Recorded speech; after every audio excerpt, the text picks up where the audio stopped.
Hi guys, Bruce here. Well, I gave this lawnmower to a single mom on the street over. She has a handicapped son, and it quit. So she brought it over to me, and she hasn't got the money to pay me or anything like that, which absolutely doesn't matter. And so I gave her the one I fixed up that was the trash pick mower, the real cute little red one. I just let her use that one, the little Briggs classic, so that she could have a lawn to cut. And I told her to have a look at it. And I did the Briggs and Stratton under the bowl, clean the jet trick, and that worked. And now it runs just like it did 3.5 years ago. I don't have to show you. It just runs, and then about every 5 seconds, just goes, and then it starts to run again. So I took carburetor spray, as we all think about intake manifold leaks, and I sprayed it right on the input to the carburetor and the intake manifold. I guess I can show you that. You know me. So right, get a pointer, my Kingdom Pro pointer. See if I can get you in there. Right back in there where the carburetor meets the intake manifold. There's a washer in there, a rubber black washer, and it did not change RPMs. And then I tried, but in vain, I tried to squirt some stuff up in here, and you have to be careful because it's flammable stuff. I squirted some stuff up in there because the intake manifold comes across and screws into the block at the top there. And I thought maybe that was loose. But this is an old lawnmower that's been around the block, right? So something like this is hard to find. It's running good enough for me to return it to her. So now I'm just going to take the shroud off the top, and we're going to have a look and see if we've got anything loose. And there you go. Once again, Bob's tray. This is the kind of thing I like doing when I don't have a lot going on. Helping somebody out who hasn't got a lot of money. It's right there. I sprayed, carburetor cleaner is flammable, so I just sprayed it there, and if there was any leak it would change RPM. Take the shroud off and the gas tank, blah, blah, blah. I'm just curious, but I might change the coil while I'm at it. Now, I wonder if I can tilt this gas tank back. Yes, I can. Yes, I can. Now we're going to take the shroud off. 4 bolts.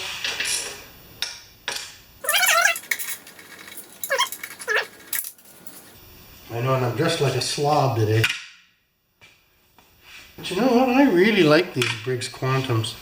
And even the new fancy schmancy ones that have all of the buttons and whistles, they're just a Briggs Quantum too. Eh? Not Briggs, Briggs.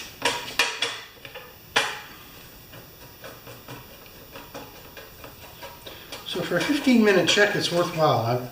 I just want to know where this mist is coming from. The engine's reliable. Okay, I'll show you the intake manifold now. So there's the we'll back up. Air cleaner, carburetor. It bolts onto the intake manifold right there with a rubber seal. I sprayed carburetor cleaner on here and it didn't miss. So now what I'm doing is I'm just checking to see if there's any cracks or anything in this plastic right here. This plastic intake manifold and those 2 1/4-inch nuts there. I'm just going to see if they're loose. I can't really start the motor the way it is right now.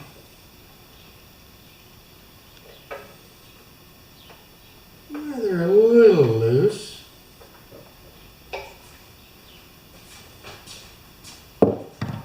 I don't know. Let's get rid of a few of the feathers in there.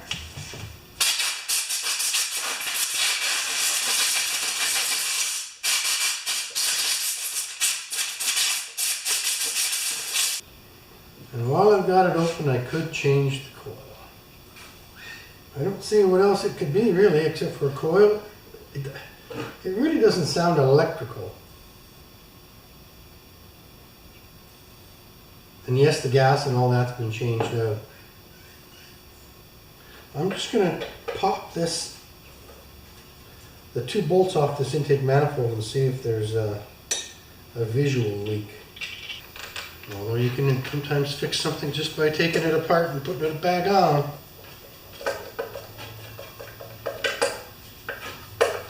I might change the coil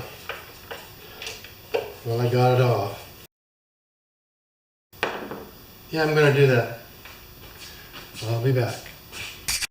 Okay, I'm going to use my lucky old card for gapping this new coil. And it's the 10,000th gap, and look at that. Now there are some people that say you shouldn't use a business card, but that's pretty darn close. Alright, we might have one here. My kingdom for a 1/4 inch nut driver.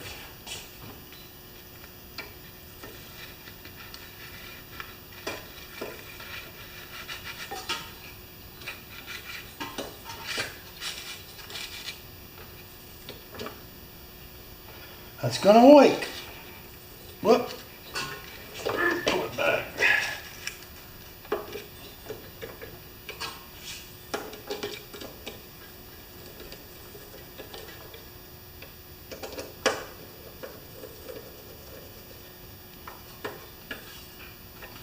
So I tightened up the intake manifold, put on a new coil. I'll plug that in now. And now we're going to rotate that coil out of there, or coil spacer, and now we just put it back together. So I'm keeping track of which one is the old one. And come with me. And this is my miscellaneous bunch of Briggs & Stratton coils. Some of them are from a 7 horsepower. 6.5, 7 horsepower, and some of them are from Classics.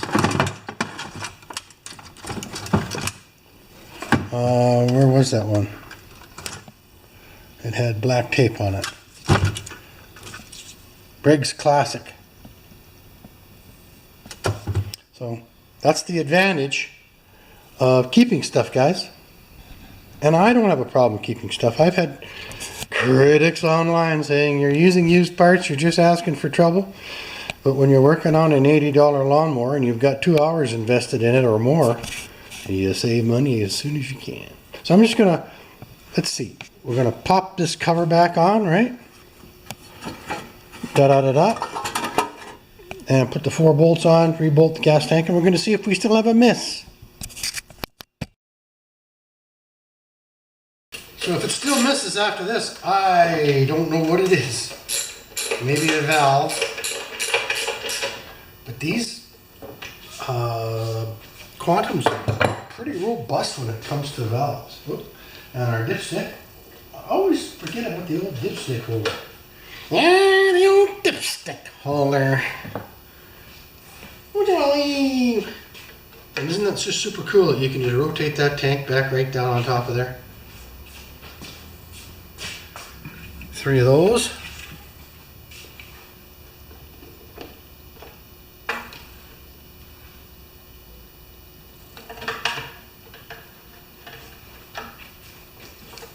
I'll try and keep myself between the, or behind the camera and the motor. I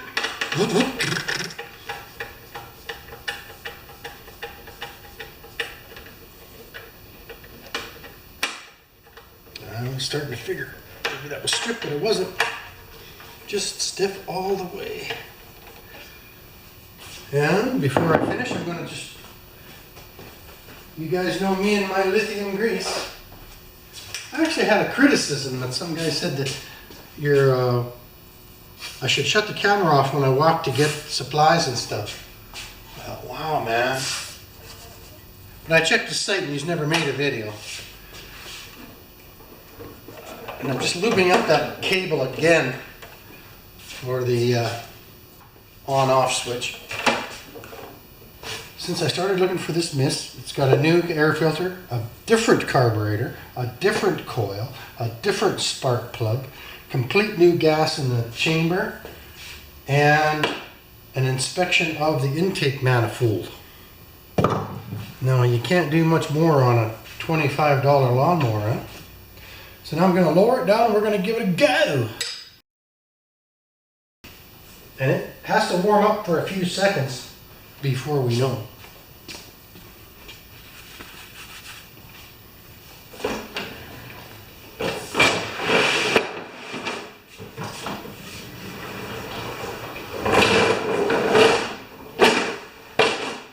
All right.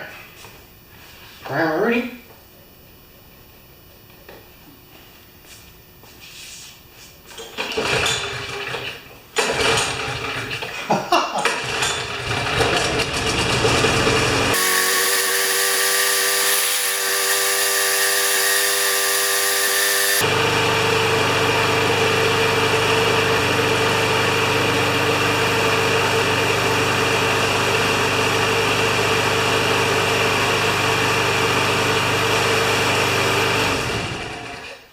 Just ever so slight. I don't know what else to do except a valve job, but I'm not going to do a valve job. Sorry for that.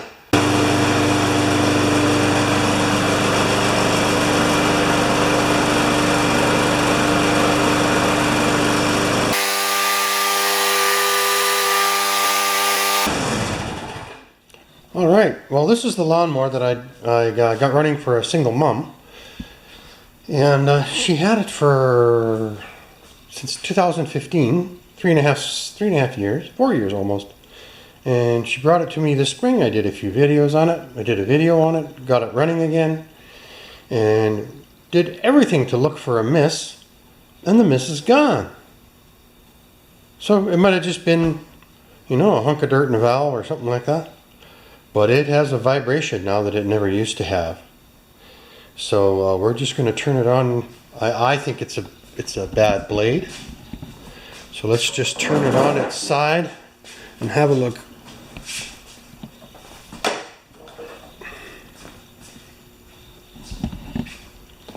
Light.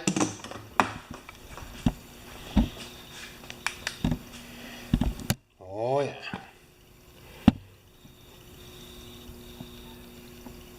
I think she hit something right there. So I'm going to get this off of here and see how unbalanced it is.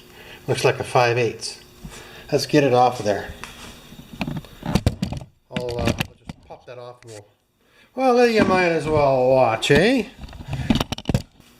Are you with me? It's pretty dark in here.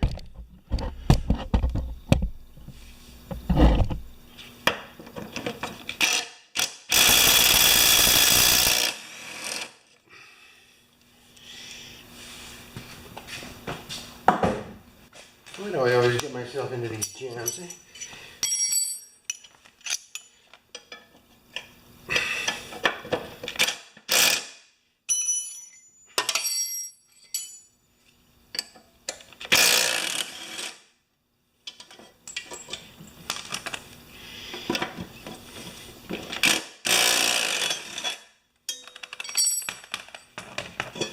Good.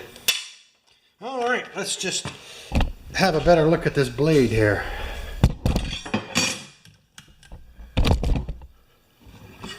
Oh, she's toast. Look at that. It's worn right out to the end. And you don't have to comment about how I balance my blades, because this is right in my John Deere manual.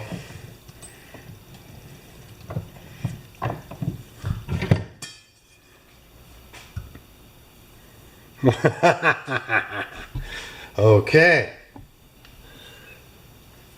So I'm going to go see if I can find one. Even a little more weight on this side. Okie dokie. We'll go see if we can find one. Okay, we got a good selection here.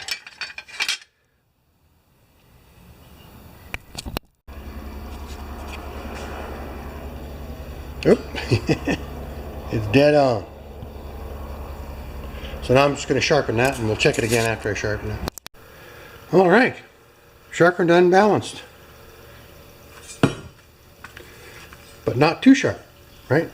You don't want razor sharp because it'll bend over. All right. Speaking of bending over, now I gotta put this. All right.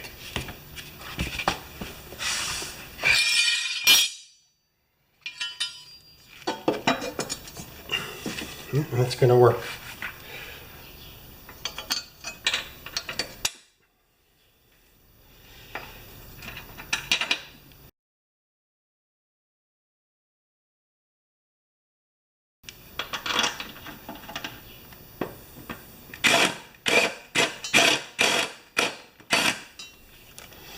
Oh.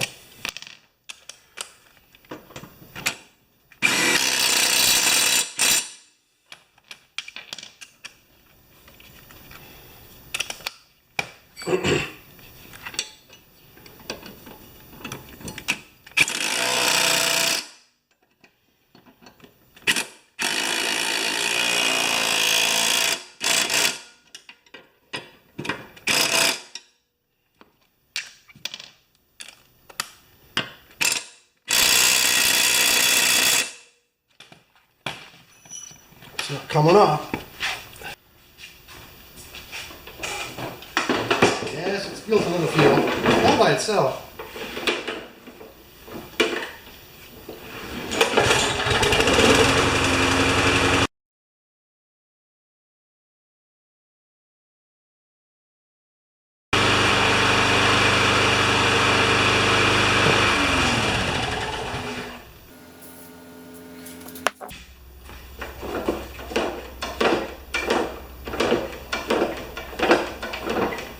Okay, well I might remove the throttle cable because it's seized and change the oil. That's about it.